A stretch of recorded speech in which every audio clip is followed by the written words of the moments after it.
Good evening and welcome to Slam the Gavel, the show that tells it all regarding family court, criminal court, and other court issues, as well as CPS. I am your host, Marianne Petrie. You can find me, my books, and blogs on dismantlingfamilycourtcorruption.com, and the books are in audio as well. Also, if you'd like to be a guest, you can also contact me at dismantlingfamilycourtcorruption.com. I'm happy to have a return guest on. I have Attorney Bethany Niman and her client Sarah on. Attorney Bethany Niman is from Idaho. She's a solo lawyer and she opened up Bright Star Law in Idaho. Her focus is on criminal defense and family law. And she's also able to practice in Idaho and Montana. So I totally welcome you back. Where the last time we talked is why transparency is needed in the family courts. So I welcome you back, and we've got an update to the case as well. Yes, thank you so much for having us back. I am just kind of blown away over these last couple of weeks since the last time we've spoken to how much deeper this issue goes than I ever could have expected. As I was introduced to this case, I thought that I was representing a client who was a one-off, somebody who had hit a wall that was unexpected and, needed, to push back. But what we're finding is that the custody world is a cash cow and that decisions are consistently being made to make money for the states. And I don't know yet if this is stemming from a federal directive. I know we've had conversations that that's a possibility, but it's definitely a cash cow for the states. So these last couple of weeks have been very eye-opening. Mhm. Right, because you had gone into court, or we were waiting to go into court the last time we talked. Are you Yeah, able to discuss that? so actually some really interesting things happened. We did go into court. We were met with a lot of resistance by the opposing counsel, obviously, on our witnesses and our exhibits and the things that we were going to present.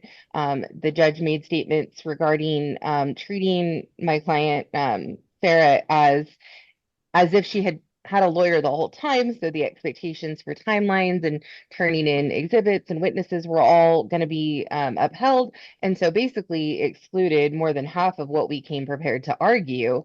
And the after 8 hours, we actually ended up having to schedule a second day of trial. And then, of course, with a second day of trial, it couldn't be the next day because the opposing counsel was going on vacation and then having surgery. So the second day of trial got pushed a month with no updated custody orders. And so my client, who hadn't seen her kids, at that point in almost 4 months, was still unable to see her children. And it was just crazy to me. And so the first thing that we did when we got out of court was we filed a motion to have temporary orders heard because the no contact order that was BS to start with was expiring. And so we wanted to be proactive.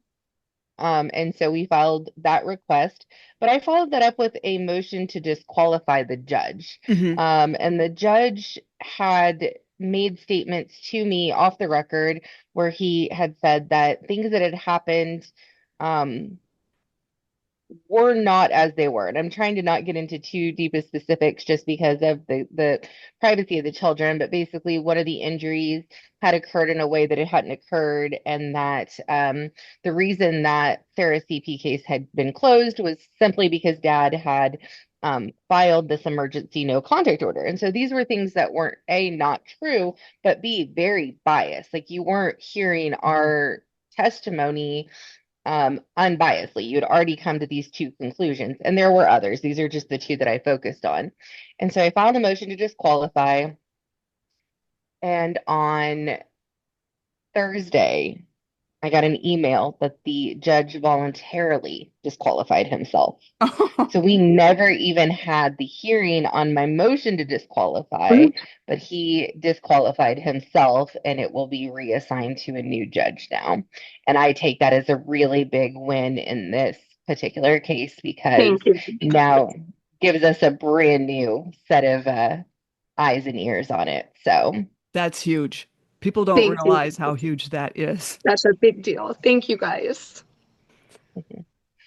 so Sarah, it was my first phone call. Sarah's on with us today. Sarah, how did that make you feel when I told you that?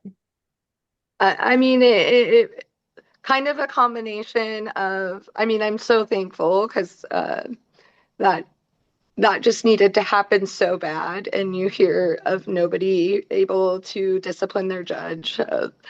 I've been hearing the stories of many moms in the same situation, and they were never able to get the judge off of their case. So I was number one grateful, and also I know that this would have never happened had I not had Bethany. So it's also frightening because and very painful because I went a long time with no attorney. So I'm thinking of all the people that are going through this with no help. Several times looking over at Bethany saying I would not even have been here today without you. So I mean, it's a mixture of emotions, and then also just living with this is kind of right in my face now. I realize me and my kids are stuck in Oh. a much bigger situation. So I don't know. I want to be hopeful that this means a fresh new case that would be going according to court rules and laws, but also very scared because I've also complained, grieved this very openly, Mhm. and so I have heard some responses saying it could be even worse with the next judge.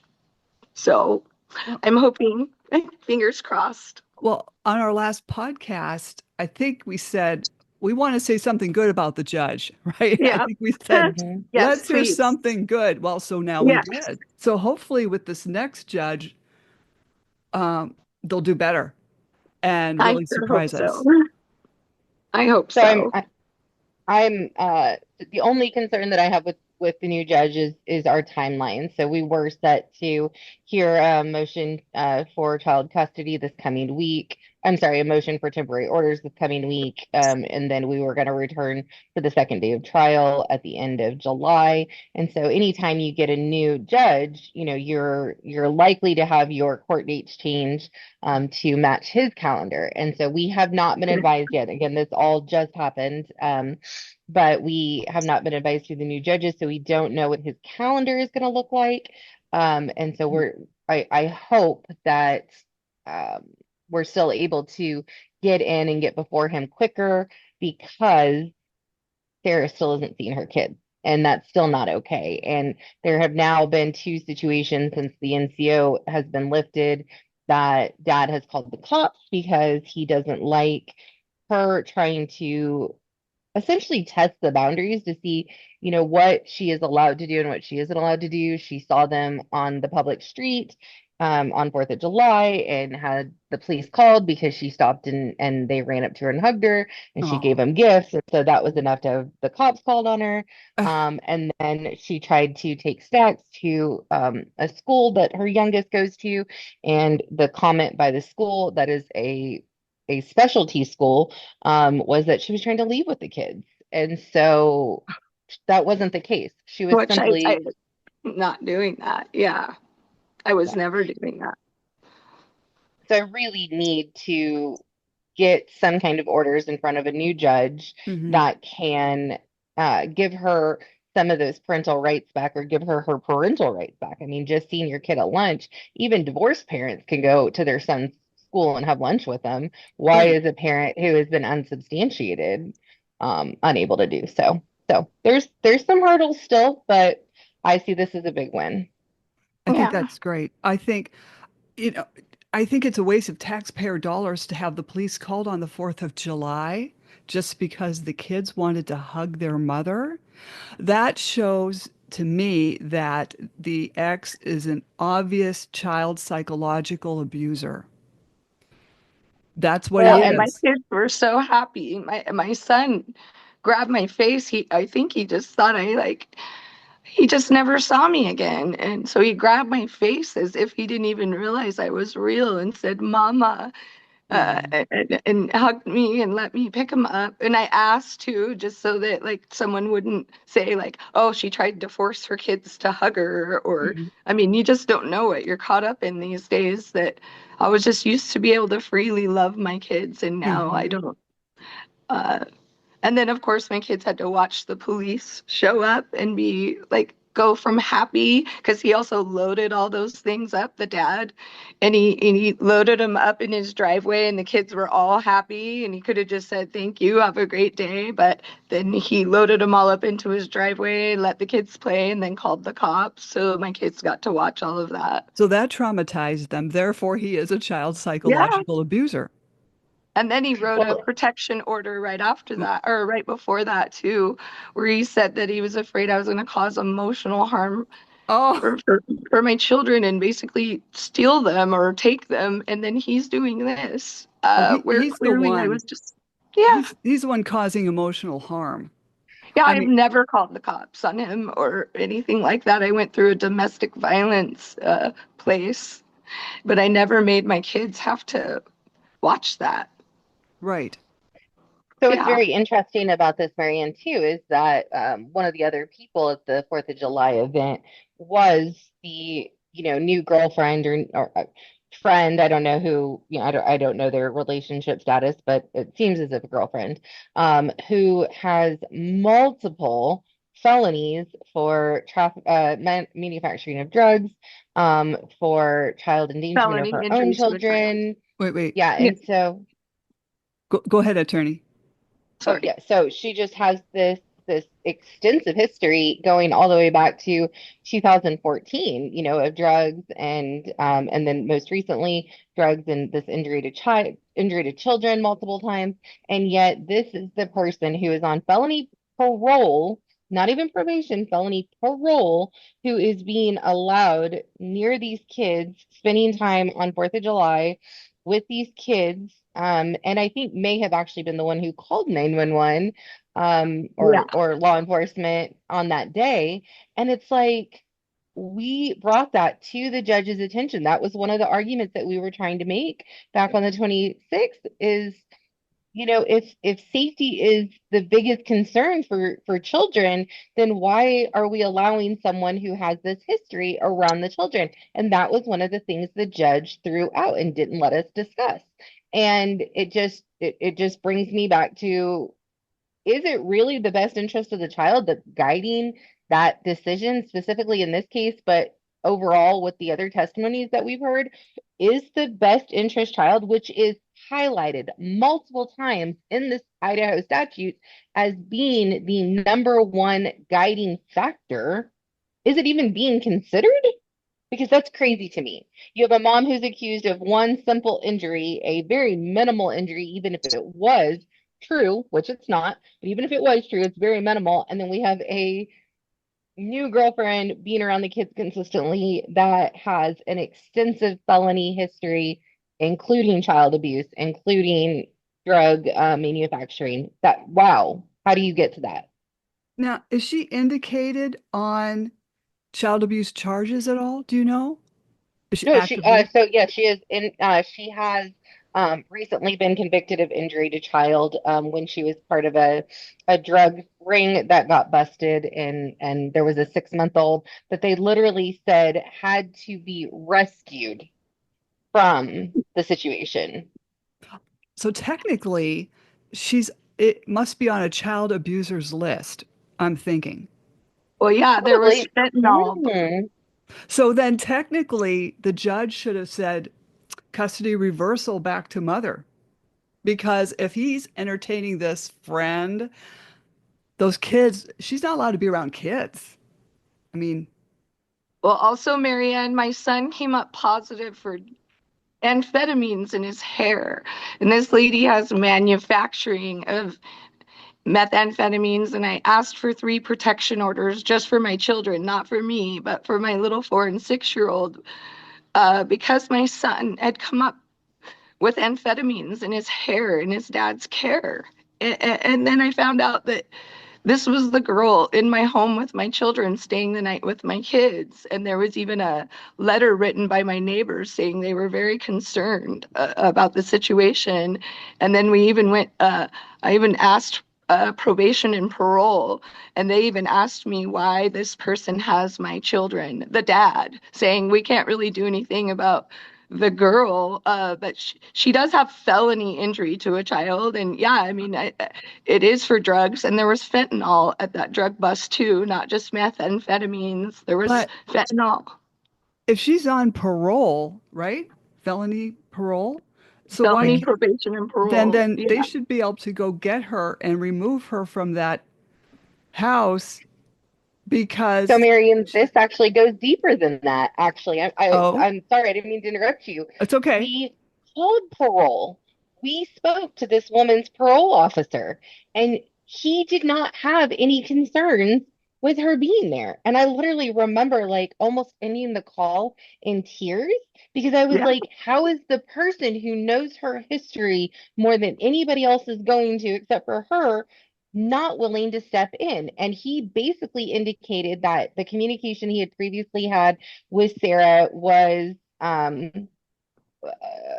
exaggerated, like that he had searched her house and that, he hadn't found any new drugs or anything. So he basically had no reason to get involved. And all we were trying to do was get her subpoenaed. We just wanted to subpoena her to court.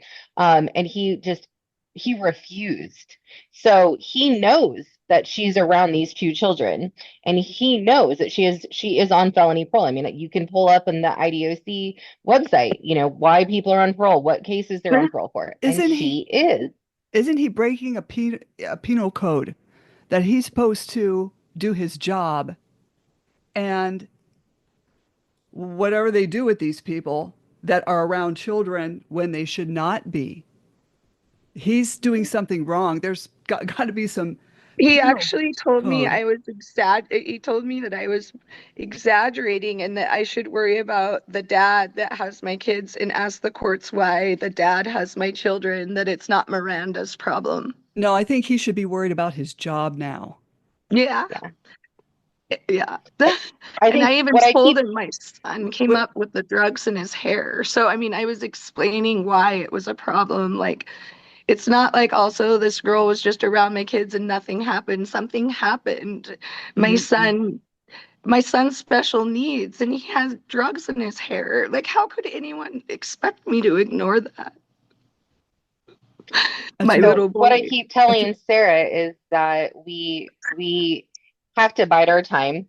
We need to get through the case, through the custody case, but this isn't going to be the end for her or for me because these these decisions need to be brought to light. right. Do we want to keep pissing off people and making our jobs harder by making complaints that aren't getting us anywhere in our specific case? Maybe not. Probably not. It's in our best interest to play by the rules, do what they ask us to do, dot every I, cross every T. But when this is over and the decisions have been made and the orders are signed, it is going to be blowing these people's stories up and making them come to light. They are just right now, they are just on borrowed time because this is crazy. Oh yeah, I think there should be lawsuits filed. Well, Yep. also, if you guys don't mind, I wanted to just bring up real quick the snippet of the supervised visitation place too, because they're getting a lot of federal money. Like, and they mm, know that this happened, and they know that she violated those Supreme Court guidelines of the neutral position. She essentially violated my parental rights, violated my children, and there's no way to reflect that. So this lady doesn't even belong to the Better Business Bureau. She's making so much money and she's treating parents and children this way, not following any of the rules. And I let the counties know and they still have her on a list and she still gets federal money like every second. Well, I can barely pay my attorney or stick up for my kids. So I just want you to know also there's a lot of people profiting off of this in the meantime while me and my kids are suffering and so many other children and parents are suffering. They're making tons of cash. oh yes, they are. Yeah. The financial power struggle. in these cases cannot even be identified. I mean, you have most of the time women who are, victimized by their abuser in the home, and part of that is a money allowance. You're allowed to spend money on groceries and on gas and these basic necessities, but you can't stash any away for a rainy day or to get yourself out. And then when they finally speak up, or something like Sarah's case happens where the abuser uses their authority against them, they have no financial ability to protect themselves. They have no financial ability to hire an appropriate attorney, an experienced attorney, or to cover the cost. I mean, visitation, as Sarah was saying, was $100, $150 an hour, which is crazy. And so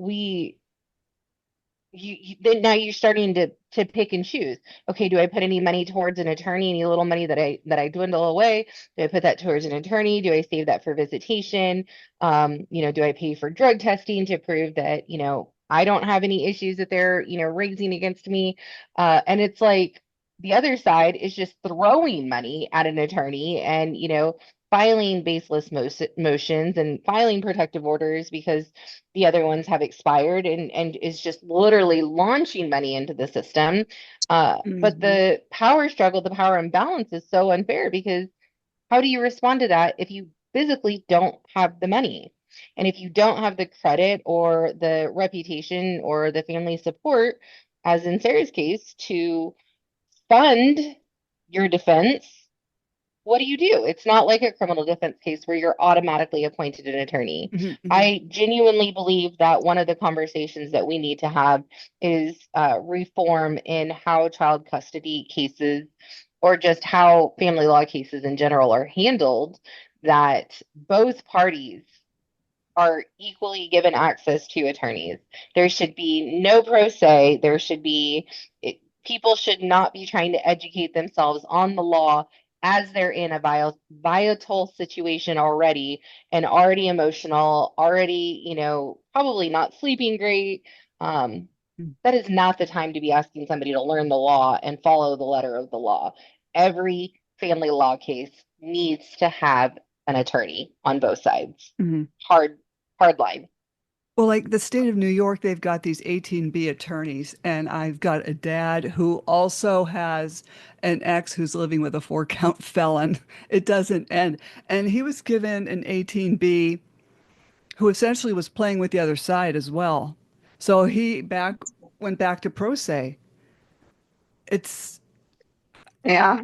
I don't That's they've got a totally clean house in the family law department as they and my wish is, as you know, to abolish family court. I think once they do that, we get rid of the players in the sandbox.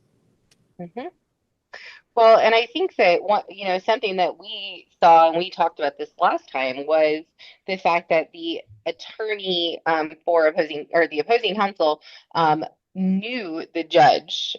So Mhm. what that relationship was, we don't know, but there was obviously some camaraderie between those two. And so, is there any conversation for having these held in different districts, or having attorneys brought in from different districts? Or what can we be doing to safeguard these family law cases? And I can see the pushback from criminal defense attorneys saying, well, if you're going to do that for law cases, why wouldn't you do that for criminal defense cases?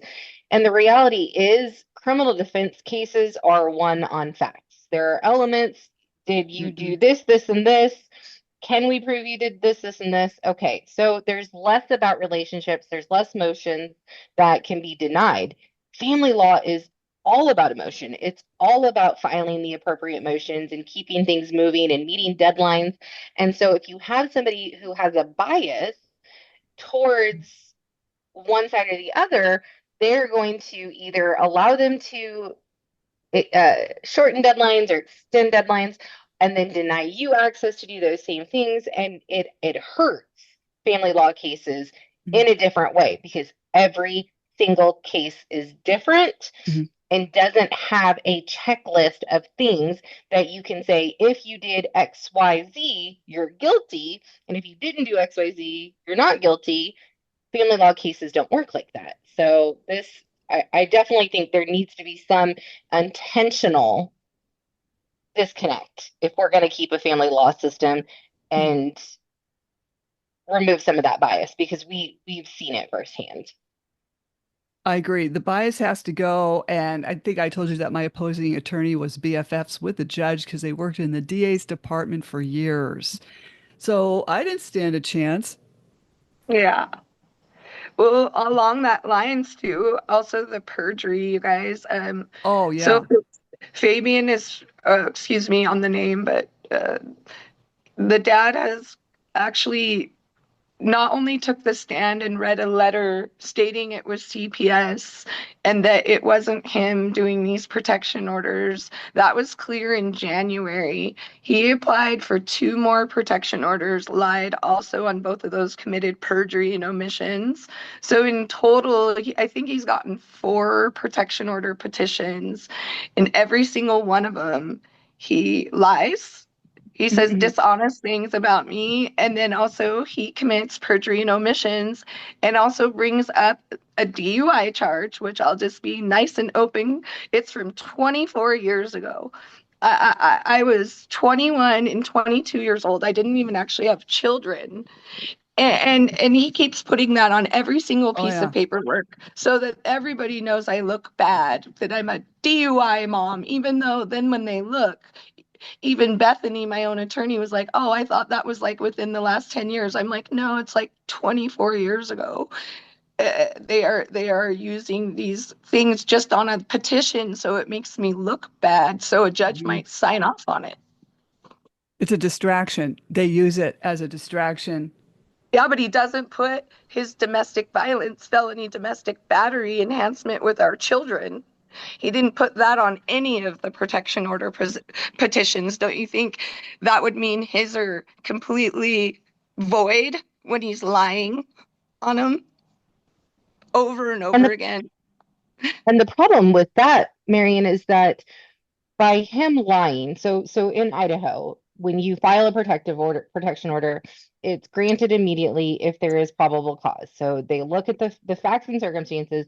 They can't hold a hearing within an hour, so they have to make a decision based off of just the outline of the case that is presented on the protection order petition, and then within 14 days they have a hearing to determine if it stays in place or not. Okay, so already step one, you have been found guilty because your kids are ripped away from you and given to the opposing party. But what the real, and then if in 14 days it's proven wrong, then, you still have, this temporary thing that was on your history saying that this has happened, even though it was unsubstantiated. But the bigger issue in my mind is how do you reform that and not hurt the kids who actually need that emergency protection order? So there are kids that don't have 14 days to be pulled from the home. They're being neglected. The parents are using drugs. They are getting hit, whatever, and that there isn't a 14-day window. But then you have cases like this where they're lying, they're using perjury to make the case seem bigger, getting this emergency order, hurting the family, hurting the other parent, and then it not actually even being a valid because there's perjury, it's not even a valid reflection of the situation. And so how do you address that when people are allowed to file these false allegations, and then when it's brought to light that these are lies, that these are just flat out untruths or that they are just exaggerated untruths, why is there no penalty to the people filing this? In this particular case, Sarah contacted the local police department and she showed them how many different ways he lied in his documentation and how it has had these long-term consequences for her. And they write up police reports and send it over to the prosecution, and nothing happened to dad. He is just allowed to file these lies, get the kids taken away based off lies, and then even when that information is brought to light, not held feet to the fire. And I can't get behind that. It's So on happened. that note, if you Google a silver bullet, it's actually on trend right now, and it actually states by the way, say as much as you can because they will not, you won't get charges for it. In fact, even attorneys, I talked to some members of the House of Idaho, and they were just so heartbroken because even attorneys are telling their clients, oh, don't worry, just fill it out like this. And then they'll be sure to sign off on it. And in some, actually told the judge that he was told how to fill it out. Someone coached him on how to write that. Oh, yeah. Um, so just know that this is also on Google. It's something that is on trend and people are doing it more because there's not consequences for It, it at it all. was on trend way back in 2015. This has been going on for the last even more than 30 years. The one party will shoot out the accusation first. Whoever tells the lie first and the quickest wins. Well, yeah, and then you lose your home. I mean, your home, my poor little girl, her home of 8 years, like this guy didn't even get an eviction. He just went and dumped our stuff out. He was able to do a lot of really illegal, just nasty things that were not good for any of the three children involved. Well, he lied. So it also gives you the ability to dismantle someone, their complete existence. Attorney Bethany, has he had a psych eval at all? No, what's actually funny about that question, Marion, is that he asked and the judge supported that Sarah get one, and then Sarah got one, and they asked for it just a few weeks before our first trial date. And so Sarah immediately made it a priority, went and got one, got the report, submitted it to us, and he did not. And then they asked to exclude it from the record because they didn't get enough notice that it was being entered. And I literally stood up and I was like, Your Honor, that what? You guys asked for this, and she's trying to prove to you that she's stable.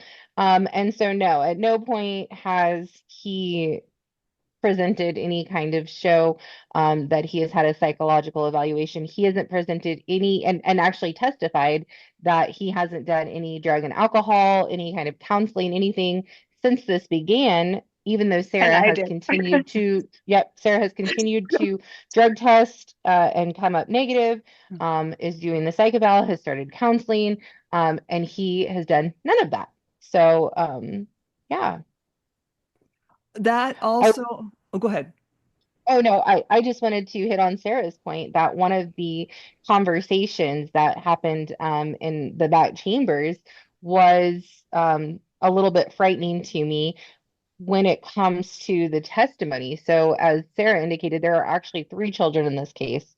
Well, there's three children in this family, two children in the case. The oldest child is 17 now.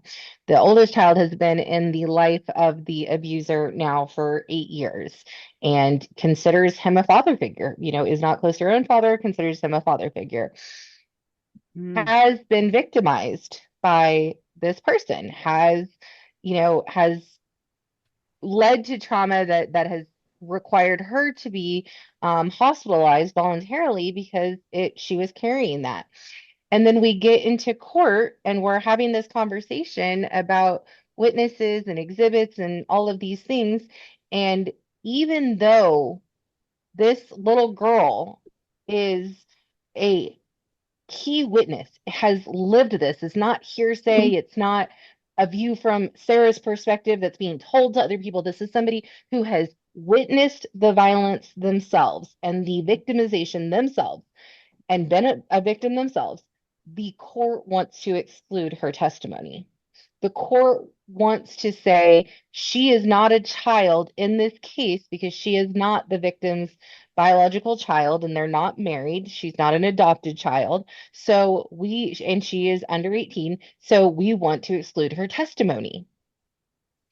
And I can't figure out where the logic in that comes from. Now, if she was, 5 or 6 or 7, super young, and the relationship was new, maybe you would keep a child that wasn't from the relationship out of the story because they don't have the ability to fully understand what's going on. But this is a 17-year-old young woman who Mm. can articulate the abuses she's endured, who can articulate the situations that she witnessed firsthand that caused her to call 911 and get the police involved Why would you exclude that? If you want a well-rounded picture, why would you exclude that?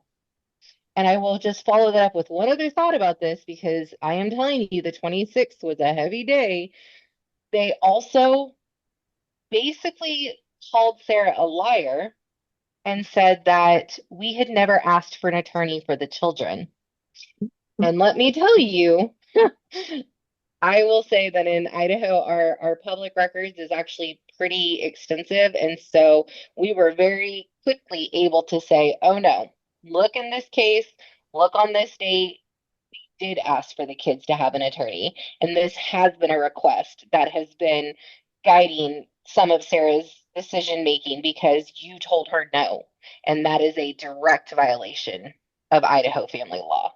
So, Oh, there's gonna be lots of lawsuits when this is done. Also, just so you guys know, tried to file a protection order against my little girl. So even though they don't want her to testify or be a witness, interesting that a grown adult who she called 911 on 29 days after getting off probation, he actually put my little girl through a court process where she was served by police at her school. And I actually had to borrow money and get her an attorney. And she was told to sit silent. And that was her own abuser that's hurt her mom and her brother and her sister and herself. And of course, it got signed off by a judge, but then they realized real quick, uh-oh, and everyone was looking at us really weird in the courts. But now they don't want to involve her, but they involved her already. She wasn't a part of it. Well, why was this person with all these crimes, including against the children, able to involve my little girl in a court process, by the way, that she can't appeal? She wouldn't have been able to grieve. That's happening to a little girl, you guys, like in our courts. And she wasn't given an attorney. She wasn't given someone to stick up for her. So she had to go to court against this guy. And then I had to just sit and let that happen to my little girl. And I can't protect her in any way. Mhm, mhm. That was her one chance to be able to say to the judge, hey, this guy's done this, this, and this. But because she was a minor child, they told her to just be quiet and let the attorney do the talking. And then they just dismissed it and went on with their day. But that's like a huge problem in my court case right now, too, to tell the truth. And she wants to. She's begged for that. Well, a 17-year-old can take the stand. So maybe this new judge hopefully will revisit that, do you think? I hope so. I'm very hopeful. The argument of opposing counsel is that she's not a child in the custody case, which they want to give different rules to, and so it's really gonna be an interpretation of the letter of the law on deciding on if they're gonna allow her to do it or not. But the judges are given so much discretion. We actually dug into the judicial canons on the discretion that judges have in general, when good cause is shown in any kind of case. And so there would be some discretion that he can overrule, um, or he Mhm. can find on our side that she should be allowed to testify, even if he limited her testimony to the things that she experienced, the phone calls that she had to make, the things that she saw. He can limit that testimony, but I am very hopeful that he won't just completely exclude it. I'm also equally as hopeful that maybe this will scare opposing counsel. And Mhm. what I mean by that is they were super against disqualifying the judge. Mhm. Because I actually brought it up to the judge in chambers one day that I thought that his bias was misleading and that he should voluntarily disqualify himself. And he was like, oh no, I would never do that. And then the opposing counsel was like, no, that wouldn't be appropriate. So I definitely think that this is going to be a wake-up call for them. And maybe now that they realize that they're not going to be able to push their way through the case and get everything as easily, maybe they'll start conceding to things. Maybe we can start making progress. Um, and maybe not. Maybe it'll take the judge ruling in our favor a few more times to, really show them that he isn't going to be biased. Mhm. But Mhm. I'm hopeful. I'm hoping. Well, Fabian is pushing for alienation of my daughter too. So all the agreements that he brings up to me, they cannot involve this child. He's trying to eliminate her even from my kids' own life. This is their sibling they've grown up with their entire life. And now, like, he's erased her completely, and she's a little girl. Like, there's really no reason for that. But also, my children love their sister. Hmm. And then you'll see that alienation going through all the way, even in the supervised visitation, where my little daughter starts talking about how she's not supposed to even look at her sibling, not to even talk to her. I mean, so imagine what that's doing to also my teenager, which is part of the reason she asked to be hospitalized, because she's like, this has nothing to do with me, and he's taking away my brother, my sister, my home, my life, and it's all being allowed. At See, some this is point, this judge, I just don't know how he couldn't involve my daughter, because she's part of, they're my three kids. How am I supposed she's to already a choose? party to the moving case, and this How is am I also supposed to choose between my three kids? no, this And is outright child psychological abuse. And they even wanted me to, some people even told me to ignore what my teenager said and just go have the visits with my kids. And my daughter begged me not to do that. So I have to like choose, because I have one kid who literally was in a mental hospital over this, and then I have two little ones that have been completely erased from me. So how do I choose? And then also I am trying to make sure I care about all their feelings. So how do I be the appropriate mom? Uh, if I do visits with my little ones, I've hurt my other child. And then if I just keep being only a mom to my one child, my other two are like, why can't we have our mom? Only, only, only our sister gets the mom, and we're stuck with our dad, you know? So it's just, it's like no matter what direction, my kids are just so harmed and confused. And there was just so many thousands of other ways. Well, this next judge, he better shine and do something great. Excuse me, my daughter is the one who called the police on the dad for the felony domestic charge. So that is a lot of the reason I believe he wants to alienate my daughter, because she was the one who not only called the police but knew what happened, because he had attacked me in my sleep, and I didn't really know. It just happened so fast. It was my daughter that woke up and reported it to the police, and he was arrested for the crime and put on probation. So So, Marion, what's interesting about all of this is how widespread this actually is. We are living in a one case bubble at this moment because we are, fighting Sarah's case, and it's just dragging and dragging and dragging. But the reality is every day, every week, there are these talks in front of the Senate. There are these talks at the state level where parents are screaming, begging for help, begging for changes, and they're it feels like their words are falling on deaf ears. Hmm. I just since the last time we talked have gotten three emails, two women and one man, who have asked me for help in Idaho with details of cases that are just so wrong on the face. Hmm. Like you can read just the summary of the case and you're like, what? Like, what am I reading? Like this can't be true.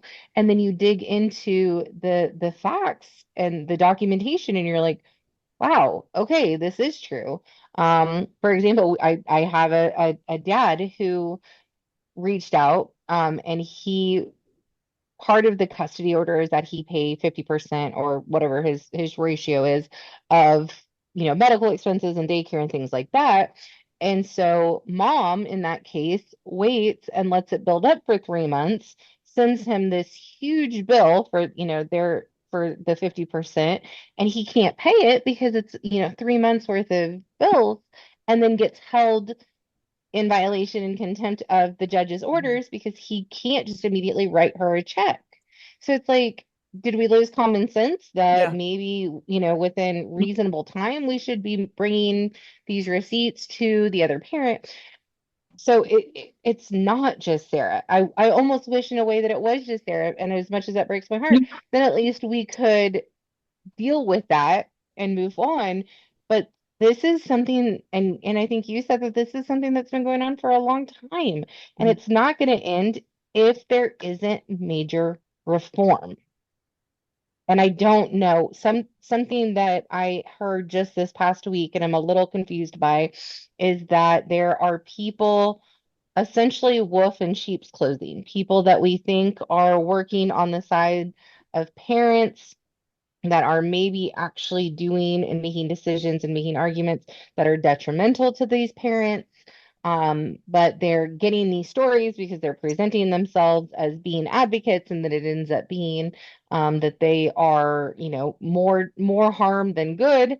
And how do you know who those people are? You are reaching out, you're making these phone calls and sending emails and asking for help, thinking that you're doing the best that you can, but yet there's people out there who are using that information and actually hurting cases like yours. And Mhm. that confuses me. And I don't know how to advise Sarah or anybody else when you hear those things. So, I can tell you more about that after the podcast. okay. But I can tell you that Robert Garza, I don't know if you heard of him. He's out of Yeah. Texas. Okay, so he has 12 solutions. They're like new laws in your state. I'm reading this off his Facebook. He won't mind.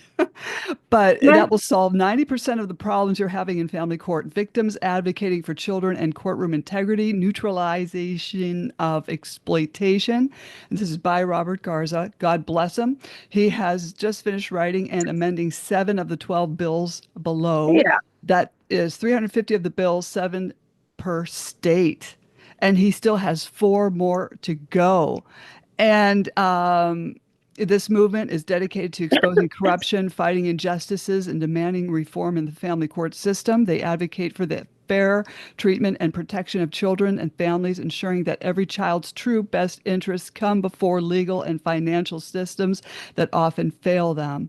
So he's got number one, a new start at equality, 50-50 custody presumption, ensures courts prioritize equal parenting time, promoting fairness in custody decisions. 2, time taken, time back, protects parents from false allegations. Okay. Yeah. Number 3 is the three strikes law, amending every state's penal code and holds parents accountable for repeated custodial interference, safeguarding the other parent's right to maintain a relationship with their child. 4, justice delayed is justice denied law, requires judges to issue rulings within 10 days of a hearing. How about that?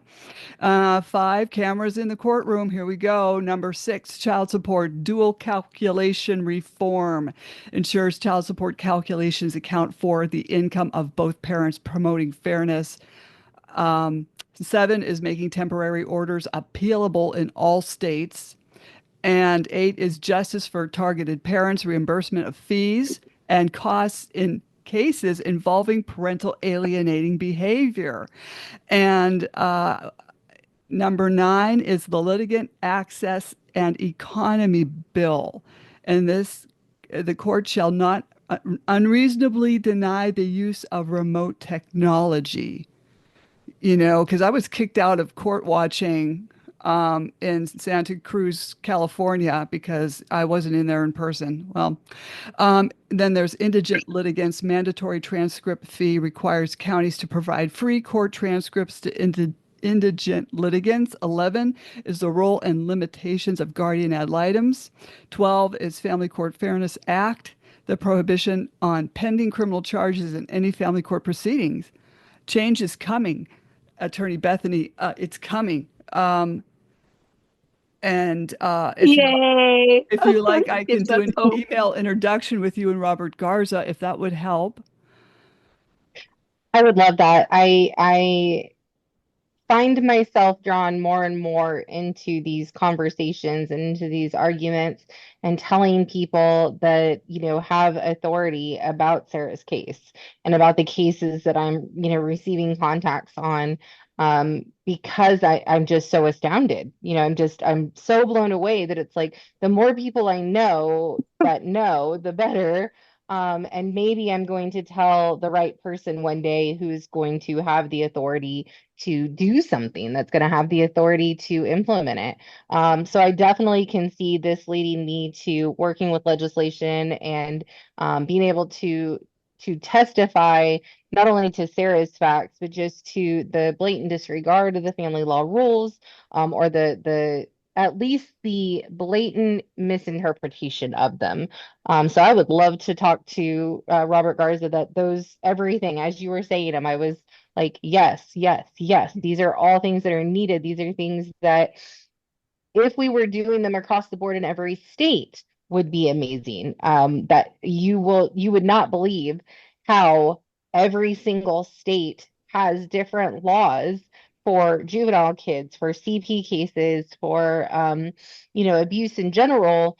There's no consistency because they are supposed to be their own state, their own God, the word that it sovereignty, each state has its Right. own sovereignty. So the federal government doesn't want to step in and like, take power away from them. But then literally there's no consistency across the board. And so how do you hold people accountable, even from county to county? I mean, Mm. Sarah was just talking about earlier how one phone call to, the Canyon County, office resulted in a totally different conversation than a conversation with Ada County. Those are adjoining counties in Idaho, Mhm. but treated completely different. Like that, how can we accept that? And so no, I love that, those ideas that Robert is presenting. Literally, I'm just like, yes, yes, Oh, please. awesome. So Awesome.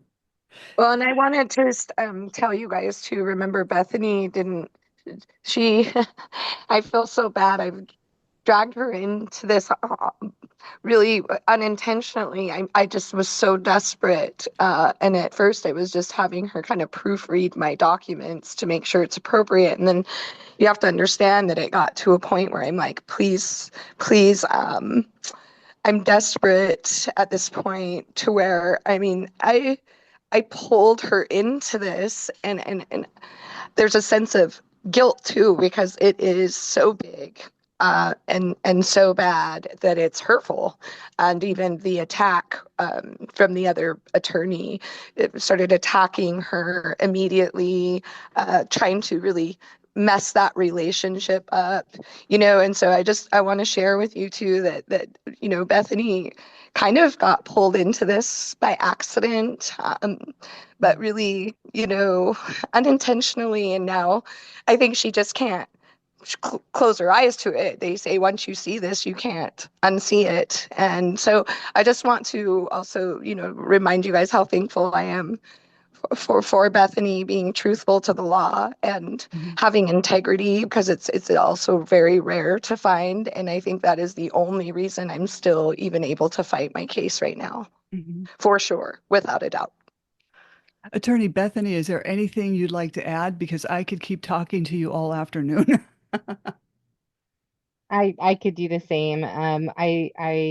I'm hopeful that as we go into this next month, that we're going to see growth, and that we're going to see change in Sarah's case, and that Sarah is going to be able to use her story to advocate. I'm a believer that things happen for a reason. Mhm. Maybe her story is going to be the one that pushes change through for other parents in the future. And so, I hope that in a month or two when we talk again, that I'm able to give you that update and say that, um, I my heart continues to break as we continue to hear stories of, um, Mhm. death and murder in these family situations that are so dangerous.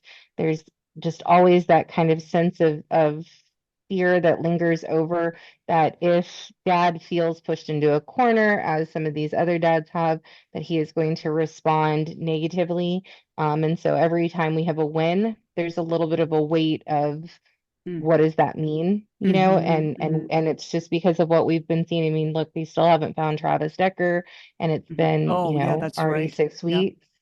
And so there's some fear. There's some fear, and that's not a fair feeling for parents who are simply trying to do what's right for their kids. Um, so I look forward to continuing to see how the case plays out, Mhm. and finding my place, my role in all of that. But it comes with some apprehension. So Mhm. Can I Definitely. say one more thing I wanted to just bring up Sure. too is the lack of protection, even while I'm going through this, just like she said, I mean, I can't give my address. Olivia feels afraid when I get the kids because she thinks that that's when we're going to be hurt. And so also the real scary part is not just having the case be correct for the law and for what's best for my kids, but also the safety on how to co-parent also with these people who essentially literally stole my kids Mhm. intentionally, and even like the grandparents Mhm. that participated and that have participated in this damage to my kids and harm. How am I ever going to trust grandma to take my children? How am I ever going to trust to let them have my address? How am I ever going to feel comfortable and safe and protected from the very man that promised to never do this to her and did right after he got off probation? So I just want to also, highlight the safety part of it.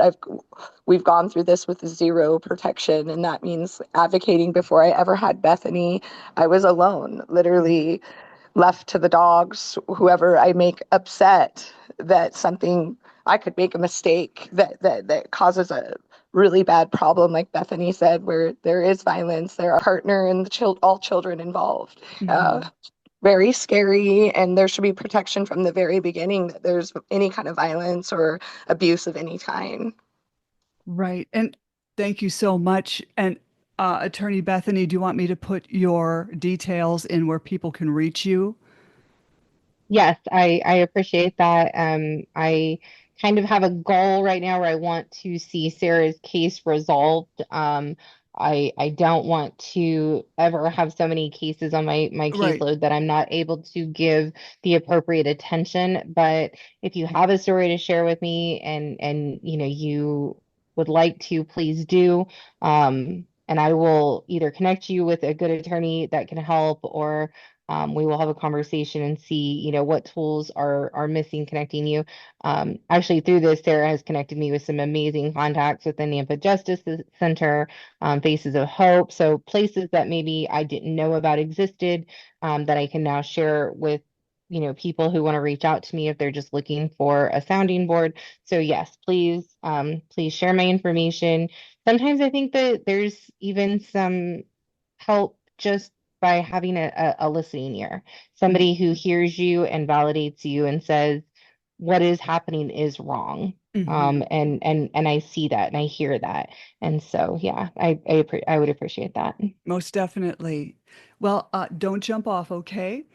Slam the Gavel's a podcast to help the public understand what really goes on in these courtrooms. I'm your host, Marianne Petrie. You can find me on Spotify, YouTube, Apple iTunes, iHeartRadio, Google, and other platforms. Again, feel free to buy me a coffee to help keep this podcast going.